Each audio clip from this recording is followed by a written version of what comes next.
twiyoborere roho mutagatifu. Twongeye turatomboye kuba Nyagasani aduhamagara kuri buri munsi kugira ngo tugirire neza. Ku izina ry'Imana Data na Mwana na Roho Mutagatifu, amen. Amahoro bana b'Imana, nimuhumure, Imana iradukunda, ije kutugira neza. Kuri iki cyumweru cya Pentecoste, Roho Mutagatifu amanukira ku ntumwa, dusabe inema gukomera mu by'Imana. None tariki ya 19 Gicurasi 2024 ngaha amasomo agiye kudusendereza Roho Mutagatifu. Isomo rya mbere ryo mu gitabo cy'ibyakozwe n'intumwa, umutwe wa 2 umurongo wa 1 kugeza ku 11. Umunsi wa Pentecoste uragera, bose bakabakoraniye hamwe.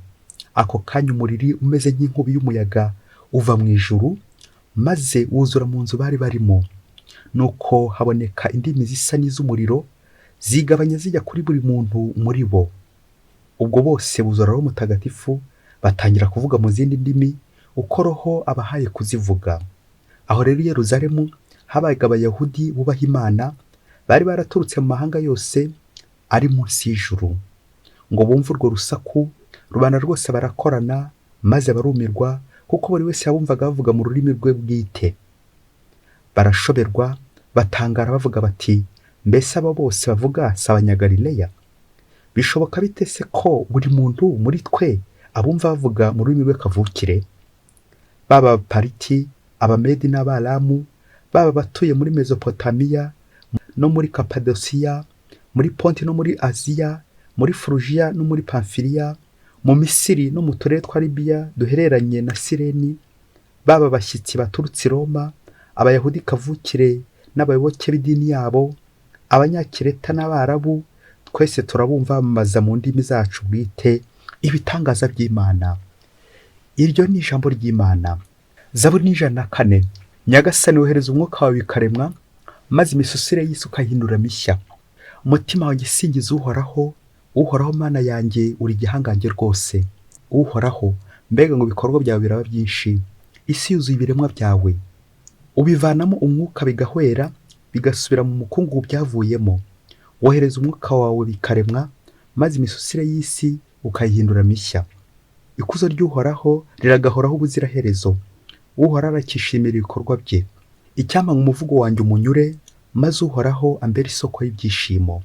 Nyagasani wohereza Roho wawe bikaremwa, maze imisusire y'isi ukayihindura mishya.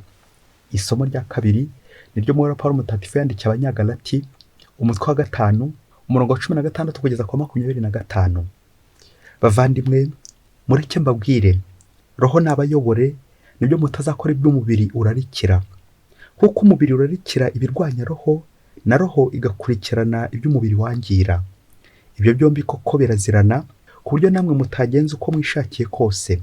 None rero niba muyoborwa na Roho, ntabwo mukigengwa n'amategeko. Ibikorwa by'umubiri birigaragaza: ubusambanyi, ubuhabara, ubwomanzi, gusenga ibyigwamana, kuroga, kwangana, gukura intonganya, ishyari, uburakari, kwikuza, amazimwe, amakimbirane, inzika, ubusinzi, ubusambo n'ibindi nk'ibyo. Ndababuri nk'uko nigeze kubibabwira, abakora bene ibyo nta murage bazahagwa mu bwami bw'Imana. Naho imbuto ya Roho ni urukundo, ibyishimo, amahoro, kwihangana, ubugwaneza, ubuntu, ubudahemuka, imico myiza, kumenya kwifata. Nta tegeko ribuza imigirire nk'iyo. Abakristo Yesu babambye ku musaraba umubiri wabo n'ingeso mbi ndetse n'irari. Niba tubeshejweho na Roho, nituyoborwe na Roho. Iryo ni ijambo ry'Imana. Nyagasani Yesu nabane namwe. Amagambo mu Ivanjili ntagatifu yanditswe na Yohani, umutwe wa 15 umurongo wa 26 kugeza ku 27, umutwe wa 16 umurongo wa 12 kugeza ku 15. Muri icyo gihe Yesu agiye kuva kuri isi ngo asange se, yabwiye abigishwa bati, umuvugizi nzaboherereza aturutse kuri Data, Roho Nyir'ukuri ukomoka kuri Data, naza azambera umugabo.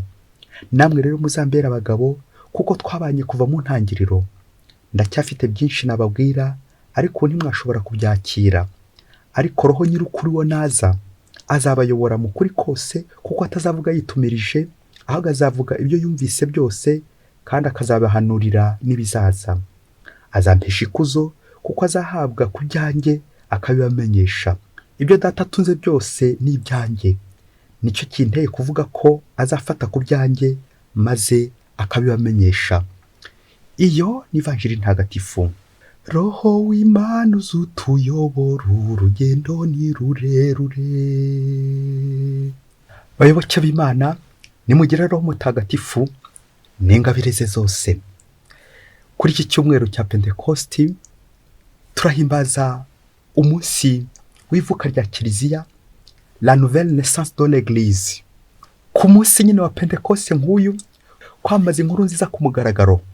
Nawe rero icyo nagusaba nanjye nkisabira ni uko Roho w'Imana yatuzamo, Roho w'Imana natwe tumanukire kugira ngo dushobore kwamamaza ibitangaza by'Imana. Amasomo Kiliziya duteguriye kuri uyu munsi wa Pentecoste araryoshye cyane. Ni amasomo agiye kuduha impano, aduseneze mu ingabire z'Imana kugira ngo tugende neza mu kuri, dukore neza icyo Roho w'Imana tubwiriza. Ingingo remezo iraza kugira iti: Roho w'ukuri naza. Ushobora gushyiraho akabago cyangwa akabazo. Roho w'ukuri naza bizagenda bite? Abasore b'iki gihe bati hazashya. Nk'uko twambaye umutuku, azatwika ikibi, atwike icyaha, atwike ubugome. Abandi bati Roho w'ukuri naza ibintu bizahinduka, ibintu bizaba bishya. Abandi bati Roho w'ukuri naza bamwe bazarigita, ukuri kuzajya habona, ibisambo bizagaragara, abasambanyi bagaragare, ababeshyi bagaragare, abasinzi bagaragare, abanyabyaha tugaragare twese. Roho w'ukuri nagira gute naza? Njye nakomeje mbitekerezaho kuri iyo ntego iri muri amasomo, numva nashyiraho agatangaro nanjye. Roho w'ukuri naza ibitangaza bizaba ari byinshi. Wowe nanjye dushobora kuzarigita kubera ko tubonye ko tutari dukwiriye kongera kuvuga Imana, kuko akenshi turayivuguruza. Roho w'ukuri naza bizagenda gute iwawe? Uzabaho ute? Ukomeze wuzuye iyo nteruro, uze kureba nawe akatuzo gakwiriye wahashyira kuri uyu munsi mukuru wa Pentecoste. Amasomo agiye kudufasha kurangamira Roho w'ukuri kugira ngo naza tuze kumwumva maze ahindure ibyanze guhinduka, tugendere mu murongo mwiza w'Imana. Isomo rya mbere twazirikanye ari naryo cyane cyane riherereye muri iyi ntego y'uko Roho w'ukuri naza agira ibintu ahindura. Isomo ryo mu gitabo cy'ibyakozwe n'intumwa.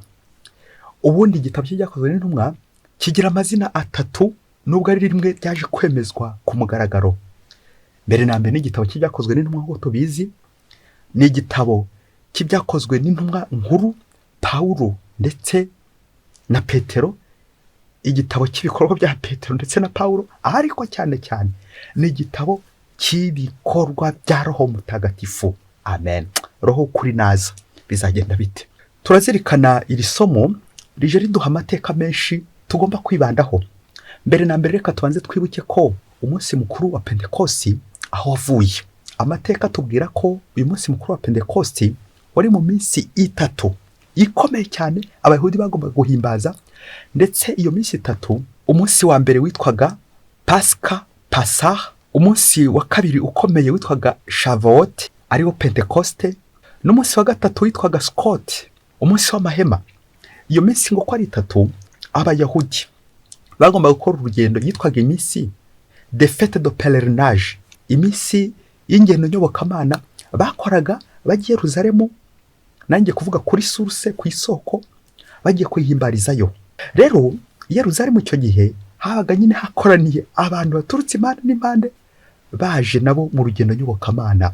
Uyu munsi wa Pentecoste rero tugezeho turi kuhimbaza. Yerusalemu habereye ibintu byinshi, usibye ko Yezu yahapfiriye ariko haranahazukiye. None ikindi gikorwa gikomeye cyahabereye umunsi wa Pentecoste. Uyu munsi mukuru Abayahudi bawuhimbazaga bagiye Yerusalemu. Noneho by'umwihariko uri guhimbazwa n'intumwa za Yezu Kristo, barazirikana ibintu bikomeye cyane. Noneho barazirikana ko Yezu yapfuye akazuka, bakazirikana ibitangaza by'Imana, ariko noneho Kiliziya itangiye ku mugaragaro kuri umunsi mukuru wa Pentecoste.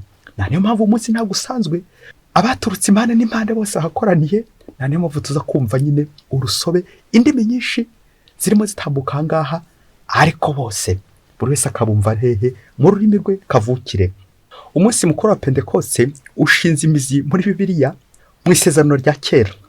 Inyandiko 3 z'iyanditswe bitagatifu zidufasha kumva roho w'ukuri ko ibintu ari bishya. Itegeko ry'Imana rishya kuri Sinayi nk'uko tubisanga mu gitabo cy'imuka Misiri umutwe wa 19 umurongo wa 16 kugeza ku 19, byose byaganishaga kuri Pentecoste, Sinayi nshya. Aha kabiri hatwibutsa Pentecoste n'icyayikorerwagamo ni isomo ryo mu gitabo cy'umuhanuzi Yoweri umutwe wa 3 umurongo wa 1. Roho w'Imana uzasendera ku mibiri yacu. Irindi somo ritwerekeza kuri Pentecoste n'igisobanuro cyayo uyu munsi ni isomo dusanga mu gitabo cy'intangiriro umutwe wa 11 umurongo wa 1 kugeza kwa 9. Ninde wafora icyo havuga? Havuga umunara wa Babeli, uburyo abantu bapanga bagategura imishinga ariko ntibashyire mu Imana, bagashaka kwiremereza, bagashaka kuzamuka ibintu bitari mu Imana. Nguko uko indimi zasobanya ku munara wa Babeli, ariko kuri Roho Mutagatifu indimi zikazasobanuka, gusobanura hamwe ni dispersion, bagatatana ku munara wa Babeli. Ariko kuri Roho Mutagatifu kuri Pentecoste serenite, kunga ubumwe. Kuba rero hangaha Yerusalemu hakoraniye abantu baturutse mu bihugu byose nkuko bagiye birondora, ntibiza kubabuza kumvikana ako kantu. Mu gihe cy'umunara wa Babeli abantu bivumbuye ku Mana ntibongera kumvikana. Kuri Pentecoste igiharangwa n'ubwumvikane, ururimi abantu bavugamo bakumvikana, nta rundi n'ururimi rwa Roho Mutagatifu, n'ururimi rw'urukundo, ku buryo bose bumva bamamaza ibitangaza by'Imana. Amen, amen. Ibintu byose uzakora, indimi zose iyo zateranye, ikizerekana ko aho Roho Mutagatifu nuko bose bazaba bari kwamamaza ibitangaza by'Imana. Nk'uko iri somo ryasoje, ngina zaburi uyu munsi, zaburi yo gusingiza Nyagasani. Buryo umuntu asingiza Nyagasani kubera iki? Kuko yunze ubumwe na Nyagasani, iyo communication, uko kumvikana na Nyagasani, ibyo nibyo bituma tumusingiza, kuko roho w'ukuri nyine yaje muri twe. Roho w'ukuri naza. Twumvise no mu isomo rya kabiri uburyo Paulo Mutagatifu ashishikariza abanyagalati kuyoborwa na Roho Mutagatifu, bakitandukanya n'imibiri yabo irari ry'umubiri, kuko irari ry'umubiri ridukura ritujyana mu rupfu, naho kuyoborwa na Roho w'Imana bikatujyana ahantu heza, bikatujyana ku bikorwa by'urukundo, ibyishimo, amahoro, ibikorwa biganisha mu ijuru. Roho w'ukuri naza azadusobanurira ubundi dusobanukirwe. Nguko rero ko twagomye kureka umubiri wacu ukagengwa na Roho kugira ngo tunyure Imana, kuko Roho w'ukuri naza azatuma imibiri yacu igira agaciro. Umubiri ugira agaciro ryari? Igihe urangamiye Imana. Mu ivanjiri y'uyu munsi turabonamo noneho intego yacu, Roho w'ukuri naza. Ubwo twumvise Yezu mbere yo gusubira mu ijuru yahumurije abigishwa be, abasezeranya umuvugizi Roho Mutagatifu. Mu mazina ya Roho Mutagatifu ni menshi, harimo Roho Mutagatifu, harimo Roho w'Imana, harimo Roho mbaraga, Roho Parakle, Roho umuvugizi, Roho w'ukuri. Muri ayo yose iki cyumweru kiratwerekeza kuri Roho Nyir'ukuri. Roho Nyir'ukuri naza hari byinshi bizasobanuka. Roho Nyir'ukuri naza azatuma tubera Kristo abagabo, abahamya. Kuba umuhamya dutangazwe nuko abigisha amategeko, abafarisayo, abakuru b'umuryango nibo bagombye guhamya Imana, bakaba abahamya b'Imana. Dutangazwe nuko ari bo bishe umwana w'Imana.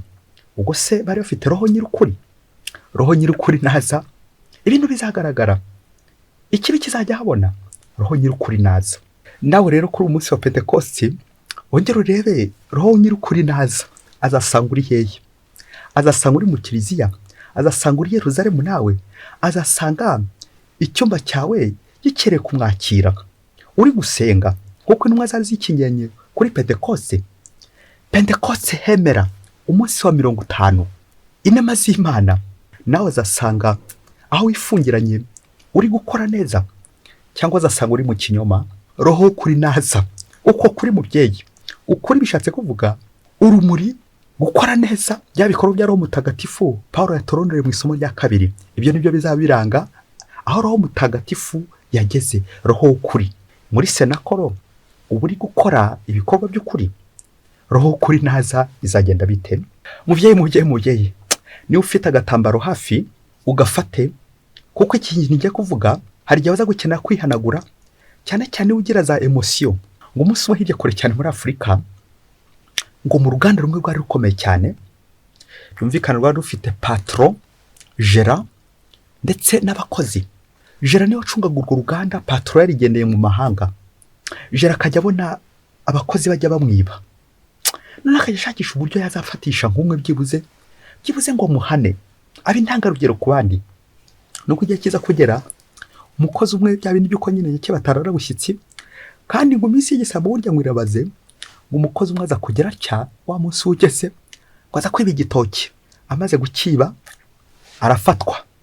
Bya bindi by'uko nyine igisambo ari gifashwe, bamaze kumufata ako kanya bamuha igihano gishyushye cyo kumwirukana, kandi akariha ibintu byose byibwa aho ngaho.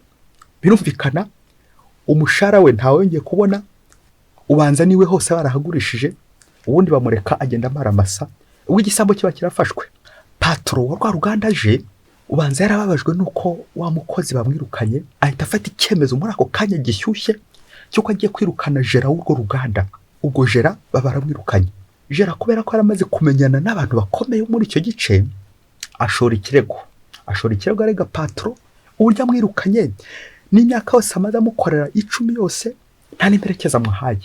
Ikindi gikurikiyeho nuko amukojeje isoni kuba musebeje. Nuko abantu bakomeye muri icyo gice barakarira patro, amaze gushora ikirego wa Mugera. Umunsi wo kuburana uragera, ubwo patro yagombaga kujya kuburana mu rukiko rukomeye, bagomba kumucira nyine urubanza rukomeye cyane rukaze, byashoboka ibyo bakabifatira, ubundi bakamusezera amaramasa.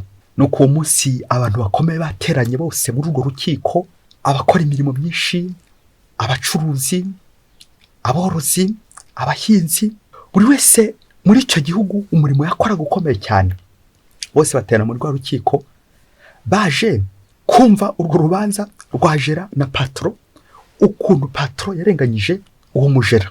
Nuko ngo igihe cyo kuburana kiragera, birumvikana ba avoka bari ku ruhande rwa Gera bashora nyine ikirego, bavuga uburyo patro yarenganyije Gera, akaramwirukanye, nta mperekeza amuhaye, kandi amusebeje.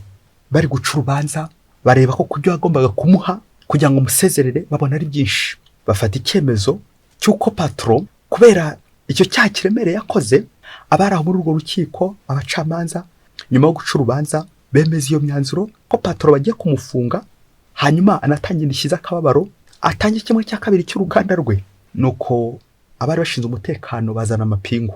Patro ngo asaba ijambo, arababwira ati mbere yuko mugiye kumboha, nubwo ntazi kuvuga, reka mbasaba akantu kamwe, nanjye mumpa akanya gato. Nuko abacamanza bamuha akanya kugira ngo nawe yiregure, kuko atarigeze avuga, yari yabuze icyo avuga ko yabamuregaga. Maze ngo afata kamera, afata na projecteur, abishyira ku rukuta, maze arababwira ati ngaho rero mufate karikiratirise mwese, buri wese agenda bari ibintu ngiye kumwereka mbere yuko mushyiramo amapingu mugiye kumfunga. Nuko abantu bose abanguraza karikiratirise bari kureba. Nuko arababwira ati umukozi birukanye akoraga $1 ku munsi, ubwo byumvikane iminsi 30 yakoreraga $30.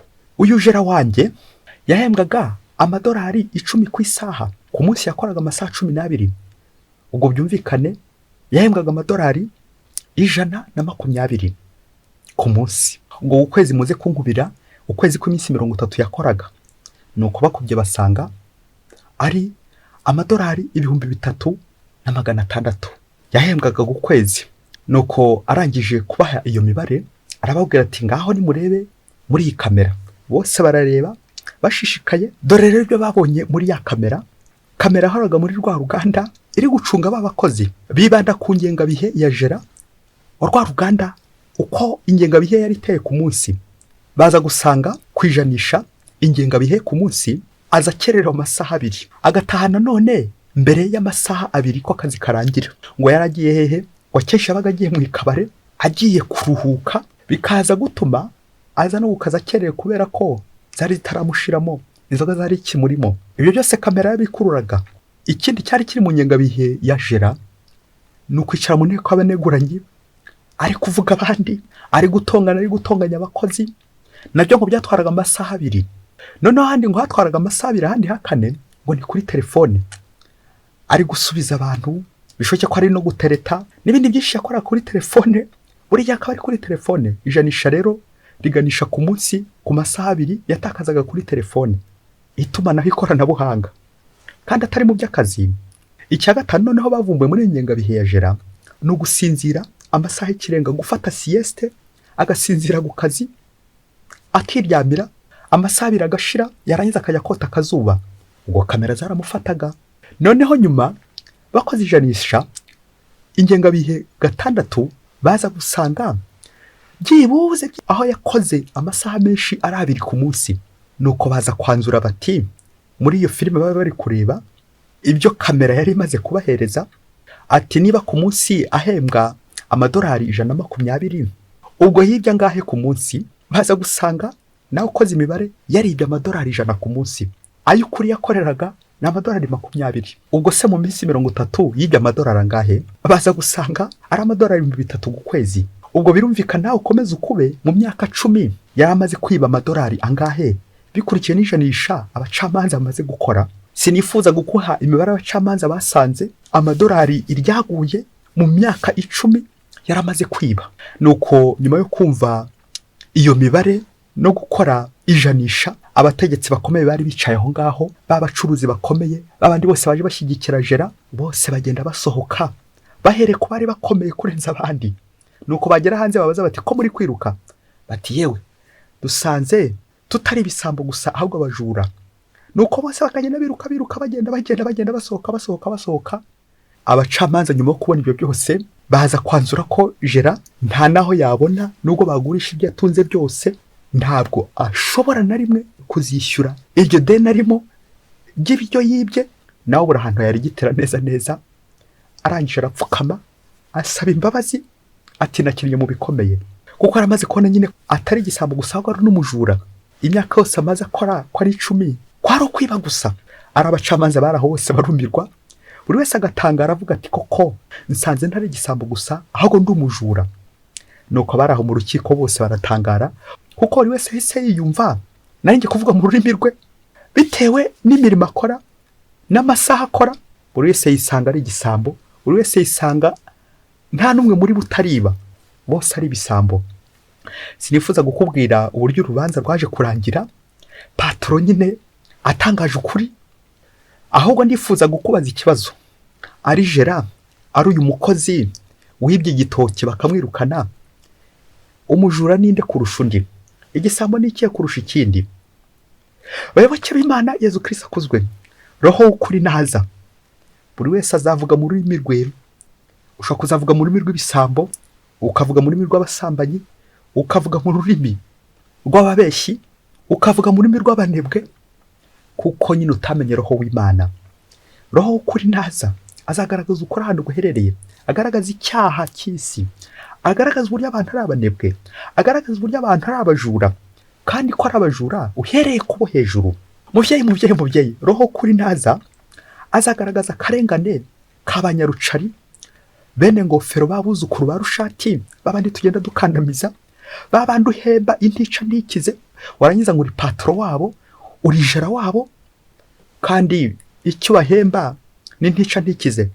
None yakwibira n'agatoki cyangwa akajumba agiye kurarira kubera ko inzara imugeza ahaga, ugatangira ukamufungisha ukamukubita ati dore igisambo. Uriya ashobora kwiba idolari rimwe, ariko ukiba amadolari ibihumbi byaguye, amamiliyoni n'amamiliyoni. Wongeye nawe uze kureba Roho kuri naza akagera muri urwo ruganda rwawe, aho nazasanga hari abakozi wagiye urya ukarenganya. Kubera iki? Ni ukorera menshi, ariko ni ukoresha n'igihe gito. Ingengabihe yawe mubyeyi, ingengabihe uzacunge hafi ahangaha iwacu. Ingengabihe zacu, abakuru, abategetsi, abayobozi, ingengabihe zanyu ziteye zite? Muza ryari ku kazi, mutaha ryari muvuye ku kazi, iyo musoje akazi mujya he? Bamwe muri relax, kujya kwidegembya mu ikabare, mu businzi, mu buraya, mukazaza no mu kazi n'ubundi mwananiwe, wageze ngo n'ubusambo bukeya. Mbega abantu biba ababyeyi, uze gucunga iyi liste nawe ushobora gusanga uyiriho, nanjye nyiriho, twese tuyiriho. Ko Roho kuri naza azagaragaza uburyo tujya twiba. Gusa umva mubyeyi, ntabwo tujya dufatwa. Kuba tudafatwa rero ntukagire ngo nuko Imana itabibona. Roho kuri naza azagufatisha. Roho kuri naza azerekana uburyo urenganya abandi, uburyo by'abandi.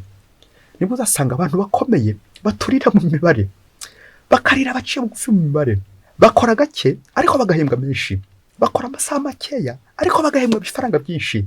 Babandi bagotse guhera mu gitondo kugera nijoro akaribo bahembwa makeya. Babyeyi, ibyo bintu Roho kuri naza azerekana ibisambo aho biherereye. Roho kuri naza azerekana abajura aho baherereye. Roho kuri naza azerekana abantu barenganya abandi ari mu bihugu byacu hirya kure hose. Roho kuri naza azerekana ubugome bwacu, ububi bwacu, aho icyaha cyacu giherereye. Hari itegeko rigira riti je travaille tu manges, njyewe ndakora wowe icyaha ukarya. Ngabo abakozi baciye bugufi tujya turenganya, bagakora ariko twebwe cyacu ni ukwirira, ni ukwinywera, tukanywa ibirenze, tukarya ibirenze, kandi babandi bari guhapfira. Roho kuri naza patro, muyobozi. Roho kuri naza. Babyeyi, Roho kuri naza azasanga ntawe urarenganya. Mubyeyi, wongera ucunye ingengabihe yawe. Wowe ni watsinzwe, usinzira ryari, akazi ugakora ryari, umunsi w'akazi ni ayahe masaha ukoramo akazi. Hari igihe waza gusanga nawe n'ayabiri utajya wagezamo. Kubera iki? Uza wananiwe, ukaza gusa ukangata, ukaza gusa uvuga nabi ku kazi, imvugo mbi, za mvugo za sekibi. Ntabwo nyine uyoborwa na Roho. Umuntu uyoborwa na Roho se yavuga nabi ate? Ngo kuko uzasanga akazi kawe nawe utajya ugakora. Roho kuri naza azakwibutsa ko umurimo wawe ufitemo ubunebwe. Umurimo wawe harimo umwijima, harimo ububeshyi, harimo ubuhendanyi, harimo akarengane. Kongere turebe ingengabihe zacu, turebe niba Roho w'Imana azirimo. Ese muri uru rukiko niba mwese mwari mururimo, ninde utatsinzwe? Ninde utari igisambo? Wasanga utari igisambo gusa ahubwo uri n'umujura, kubera ko urebye usanze icyaha uri kumunebwe gusa, nta n'icyo ukora, uravuga gusa ariko ntabwo ukora. Kwiba umushahara. Umwongereza niwe wavuze ati time is money, igihe ni amafaranga. Abantu benshi uzasanga baribye umushahara. Kubera iki? Igihe bakora ntabwo gihuye n'amafaranga bahembwa. Uhembwa menshi ariko ugakora igihe gito. Babyeyi, ibyo duhugiyemo, ingengabihe zacu, Roho w'Imana aracyazikontorora. Ushobora kuba utiba igitoki, ushobora kuba utiba ikijumba, ariko wiba umushahara kubera ingengabihe yawe. Roho w'Imana uzutuyobora, urugendo ni rurerure. Nawe umuvandimwe, kimwe nanjye, niba wisanze kuri uru rutonde kimwe nanjye rw'ibisambo, rw'abajura, pfukama dusabe imbabazi. Nyagasani, uramutse witaye ku byaha byacu, ninde warokoka? Mwese mugire Pentecoste nziza. Roho w'Imana akomeze kubayobora. Imana ibahe umugisha. Imana Data na Mwana na Roho Mutagatifu. Amen. Padiri Musumbuko Ladislas wa Diyosezi ya Cyangugu.